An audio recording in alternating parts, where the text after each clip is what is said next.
All right, so God, I've gone through depression so many times in my life that it almost feels like it always just comes down to the basics. Like I always wonder, like God, what am I gonna do? You know, how am I going to get through this? And it always just seems like you have to write things down, like literally keep track of like how much you're sleeping, uh, how does the sleep feel, how much are you eating, when do you eat. Like I tend to do better during my work days because like breaks and meals are kind of are structured, and then on my weekend, kind of forget to eat, and it's not like I'm losing weight, and I just noticed it on the weekend, like my mood plummets. I mean, also because typically, like on the weekend, I'd be doing dog stuff. Um, though not so much in the last couple of years, which has been part of like the general decline of the quality of my life and Akela's life. I had no idea. I should have had an idea, like how much my identity was tied into uh, Akela. And when he was gone, when he was gone, so it's like removing this structure from my life. And I realized that structure was a lot of support. And then my life has been deteriorating for a while only because of the support was deteriorating. Because like Akela's life was deteriorating, and suddenly like my life, I was starting to become more aware of like what aspects of my life were just like things that I do for myself, and there wasn't a lot there. I try to do things for myself, but I find it difficult. And I try making lists, and I try forcing myself to do things. One of my friends said that I just need to start treating like going on a hike or maybe even going camping as like a chore, like literally write it down as like a chore, and then break that chore down into steps, like go collect some your camping gear, get it packed up, put it in the car, make a time for leaving, make a destination. And I think I'm gonna have to do that because like sometimes on the weekend, like I'll get up and I'll make coffee and I'll have these plans, and what I'll end up doing is just going back to bed. Oh, therapy. It took me about a week to get my therapy thing worked out through my insurance. And then when I got to talk to a therapist, I was able to make an appointment, but the appointment was for like 20 days away or something like that. It was a significant amount of time, and so it still hasn't happened. And I just kind of wonder about that. I wonder if this person, and this person was the only person available, so I don't know what that means. Sometimes I feel like calling back my insurance and saying like, can you just widen out my opportunities, like as far as area goes? Because if I'm just going to talk to somebody on the phone, it doesn't matter if they're in my local area or not. But then the other part of me is like, if this is what it's like, that this person can't talk to me for like 20 days or more, then he's just in a conveyor belt of information, and then it's just like triage, or hitting all your talking points. I don't know.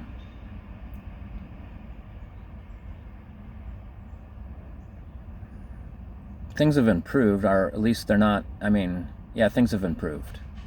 Things were pretty bad there for a bit. There was a while there I was just kind of helpless to grief.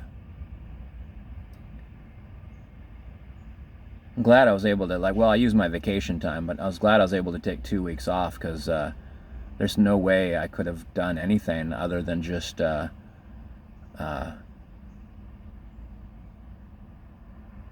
I guess go through the process of loss, or start the process, because I'm still in it. It's just not overwhelmed anymore. I'm just feeling it.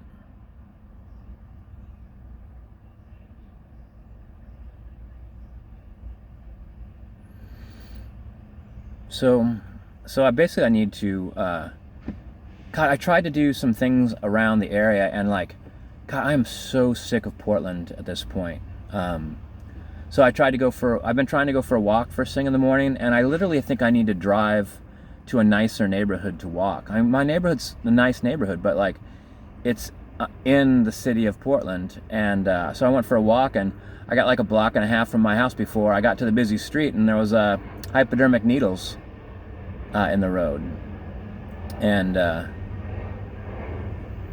just traffic and people and trash and homeless people, and then I went somewhere else, and there was like two people having a argument, and one of them I guess flashed a gun. At least that's what the other guy started yelling about it. So I don't think he was making up seeing the guy flash a gun at him. And I'm just like, fuck this town, man.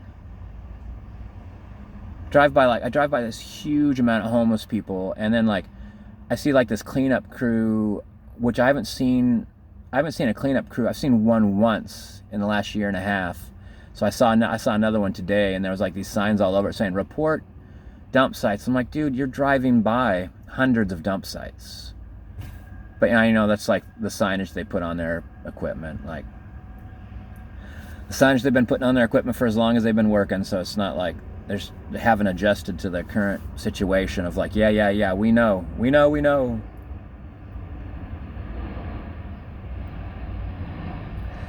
Yeah, oh, that's the other thing about depression that I don't think that I've ever fully realized before is there's like dealing with loss. Like I feel like that I've lost a child, and it feels like now I'm willing to do anything to help cope with that feeling of loss. I'm willing to change anything. Like my feeling about like fuck Portland is I just want to like sell everything and quit my job and go move out to the middle of nowhere, and I don't know, like it's a fantasy. Like how am I gonna live? So I know that's a stupid thing. It's just an irrational desire to I feel like I've got like my leg in a trap and I want to gnaw my leg off, kind of thing.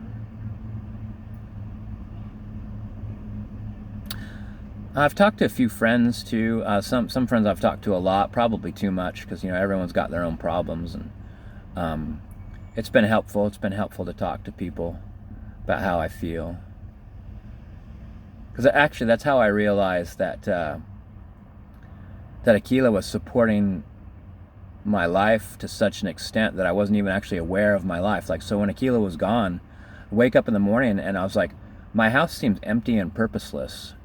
And I come home and it's like my home is just now like a place that my bed's located in. And all the things that I do, all the things that I've been doing to distract myself as Akela's life has declined, now it just seems so empty. Like sitting down to watch like 3 or 4 movies in a row, or just like mindlessly click through YouTube or scroll Facebook of all things. I'm just like anything to distract me from my thoughts. I mean, maybe that's why I should go camping. It'd be like a nice distraction just anyway, but it'd also be a removal from screen time. And also my house, like I haven't been taking care of my house for a long time as well. I mean, I do things, but I don't do enough. So part of me is like, I should stay home and try to get caught up on that stuff, but I'm not gonna until I'm doing better. Like until I'm doing better, all I could do is just the basics, like dishes and like, you know, wipe things up and like, you know, vacuum, and like it's not like there's like there are boxes in the corner. It's like I'm not like gonna like figure out a place to put all those boxes. It's just like it's just too much.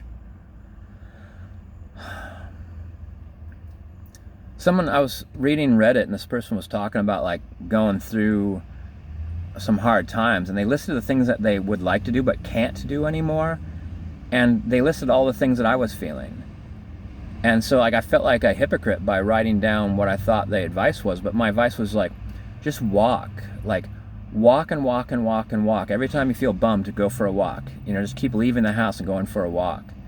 And like try to like purge yourself enough to where, you know, like when you sit down to read a book and you could read a chapter, like that's when you're starting to like get out all those distractions in your head. And by like distractions, like is like getting on YouTube or Facebook or Netflix. I even canceled 3 of my movie services, so I think I just have Amazon. So like I'm not sure if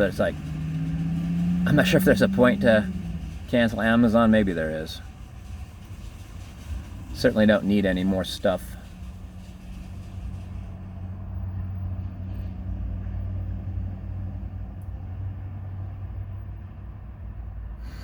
Yeah, I think I'm going to do that. I think I'm going to my weekend's coming up in a couple days. Maybe I'll write a list of like how to get prepared for going camping, and drive up there and spend the night. You know, just drive up there, spend the night, come back. Like I'm clutching my head like it's like an awful thing, and because some of the most simple things right now seem almost insurmountable. The light in my bedroom burnt out yesterday, and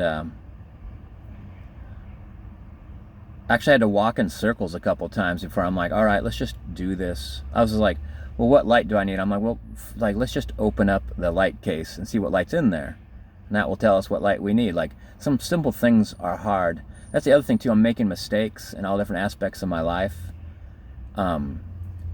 because like simple routine things are suddenly difficult.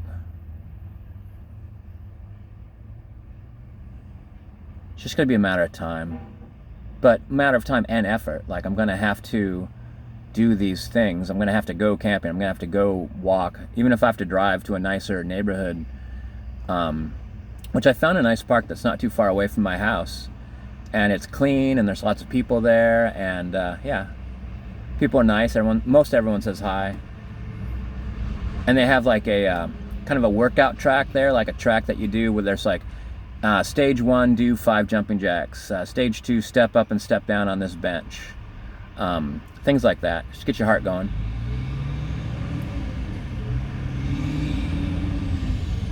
Yeah, I gotta start there